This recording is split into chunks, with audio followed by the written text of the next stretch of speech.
48 മണിക്കൂർ കഴിഞ്ഞേ എന്തെങ്കിലും പറയാൻ പറ്റൂ. പ്രാർത്ഥിക്കുക.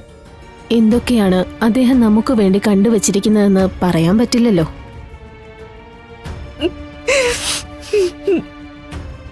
ആയുസ് പോകാതെ നോക്കാനുള്ള കാര്യങ്ങളെല്ലാം ഇവിടിപ്പോ ചെയ്യുന്നുണ്ട്.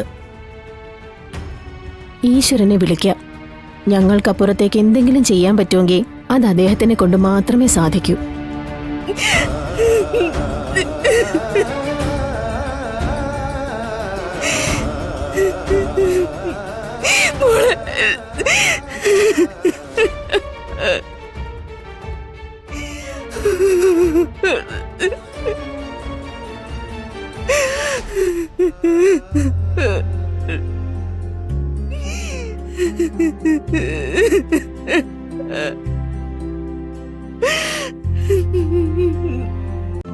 ഇന്ന് തന്നെ ഡൗൺലോഡ് ചെയ്യൂ. കാണൂ നിങ്ങളുടെ ഫേവറേറ്റ് ഷോസ്.